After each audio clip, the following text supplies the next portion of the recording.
Today we will study future perfect tense. Hello everyone, all good. आज हम पढ़ेंगे भविष्य का पूर्ण काल. That means future perfect tense. Future perfect tense की पहचान क्या होती है? इस काल के वाक्यों के अंत में चुका हूँगा, चुकी होगी या चुके होंगे इस टाइप के वर्ड आते हैं. चुका हूँगा, चुकी होगी, चुके होंगे इत्यादि शब्द आते हैं. इस काल के सहायक क्रिया यानी कि हेल्पिंग वर्ब में, इस काल की सहायक क्रिया यानी कि हेल्पिंग वर्ब में आपका विल हैव और shall have according to the subject कर्ता के अनुसार लगाया जाता है. क्या लगाया जाता है? Will have and shall have. क्रिया का तीसरा रूप आता है. दैट मीन्स हम यूज करते हैं third form of verb. Okay. Negative sentence में क्या होता है? फ्यूचर परफेक्ट के नेगेटिव सेंटेंस में विल और शैल के ठीक बाद में नॉट लगाते हैं. विल और शैल के बाद में नॉट लगाते हैं. नॉट के बाद फिर हम हैव का यूज करते हैं. विल और शैल के बाद नॉट लगाएंगे, उसके बाद हैव का यूज करेंगे फ्यूचर परफेक्ट के नेगेटिव सेंटेंस में. प्रश्नवाचक प्रथम, दैट मीन्स इंट्रोगेटिव टाइप 1 क्या के लिए क्या, जो कि इस वाक्य में पहले आता है. तो क्या शब्द के लिए विल और शैल को वाक्य के शुरू में लगाएंगे एज यूजुअल, जैसे हम प्रश्नवाचक प्रथम में करते आते हैं. प्रश्नवाचक द्वितीय में यानी कि इंट्रोगेटिव टाइप 2 में प्रश्नवाचक शब्द की इंग्लिश हम स्टार्टिंग में लिखेंगे एज यूजुअल, जैसा होता है हमारा टाइप 1 और टाइप 2 में. क्लियर? उसके बाद में रूल फॉर ट्रांसलेशन के लिए हम आगे चेक करते हैं. Rule for translation for future perfect tense.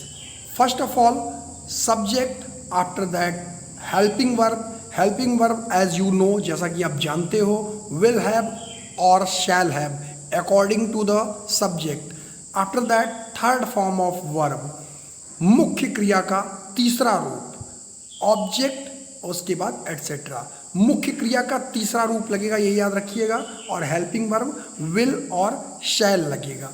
चलिए हम चेक करते हैं some examples according to the sentence. Sentence के हिसाब से हम एग्जाम्पल चेक करते हैं. क्लियर होगा आपका फ्यूचर परफेक्ट टेंस, भविष्य का पूर्ण काल. सबसे पहले अफर्मेटिव का एग्जाम्पल लेते हैं. अफर्मेटिव के लिए सबसे पहले क्या आता है रूल में? सब्जेक्ट आएगा, हेल्पिंग वर्ब विल हैव और shall have, third form of main verb आएगा, मुख्य क्रिया का तीसरा रूप. उसके बाद आपका आएगा कर्म, ऑब्जेक्ट एटसेट्रा. एग्जाम्पल लेते हैं हम. उसने खाना खा लिया होगा. उसने खाना खा लिया होगा. तो नियम के अनुसार सबसे पहले शी लग गया, शी आपका कर्ता. उसके बाद शी के अकॉर्डिंग हेल्पिंग वर्ब सहायक क्रिया will have, third form of verb मुख्य क्रिया, खाना खाने के लिए ईट का थर्ड फॉर्म ईटन लग गया. उसके बाद ऑब्जेक्ट फूड आपका हो गया. She will have eaten food. ये हो गया अफर्मेटिव के लिए. अब हम चेक करते हैं नेगेटिव, फ्यूचर परफेक्ट टेंस का नेगेटिव सेंटेंस. नेगेटिव में क्या होता है रूल? सब्जेक्ट एज यूजुअल, उसके बाद विल और शैल, सब्जेक्ट प्लस विल और शैल, आफ्टर दैट नॉट, उसके बाद आपका हैव आएगा, then third form of main verb, then object, then etcetera. That means कि आपका विल हैव और शैल हैव के बीच में आपका नॉट आ जाएगा. बस इतना याद रखिए आप लोग, विल और शैल के बीच में नॉट आ जाएगा. चलिए चेक करते हैं एग्जाम्पल.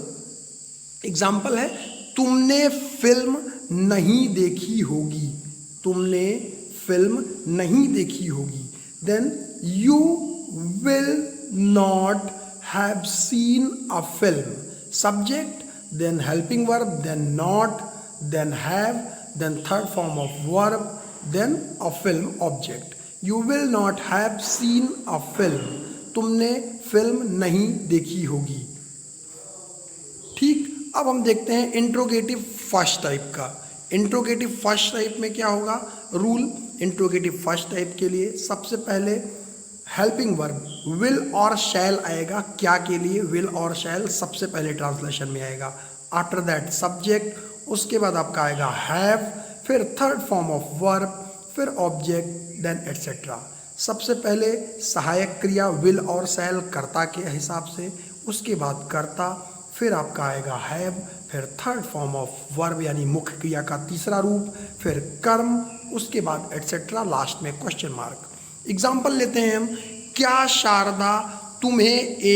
शारदा ने तुम्हें एक पत्र दिया? क्या शारदा तुम्हें एक पत्र दिया होगा? दैट मीन्स क्या शारदा ने तुम्हें एक पत्र दिया होगा। सबसे पहले क्या आ गया? क्या के लिए? शारदा के लिए हेल्पिंग वर्ब विल आ गया। Will Sharda have given you a letter? क्या शारदा ने तुम्हें एक पत्र दिया होगा? ठीक है, will Sharda have given you a letter. Next interrogative negative देख लेते हैं हम, जिसमें प्रश्नवाचक द्वितीय टाइप का होगा और नहीं शब्द भी आएगा। सबसे पहले इसमें आपका आएगा क्वेश्चन वर्ड, फिर हेल्पिंग वर्ब विल और शैल, फिर ठीक बाद में सब्जेक्ट आ जाएगा। नॉट अगर है तो नॉट आ जाएगा, नॉट नहीं है तो डायरेक्ट हैव आ जाएगा। क्योंकि इस एग्जाम्पल में नॉट है तो हम सब्जेक्ट और हैव के बीच में नॉट लगाएंगे।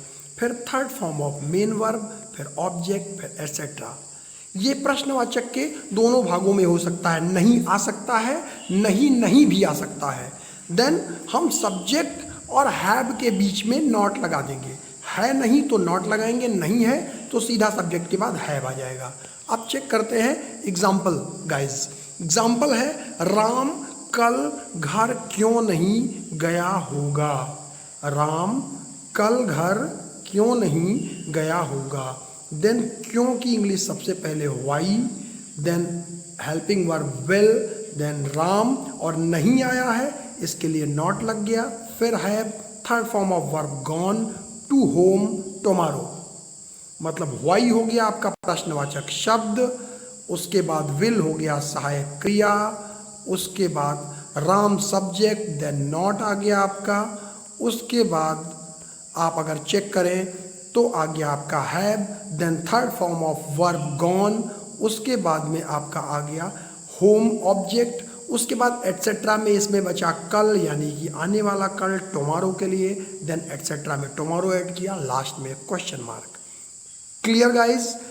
स्टडी आप करते रहिए और कोई भी इशू हो, कोई भी प्रॉब्लम हो, कमेंट करते रहिए। Thank you so much.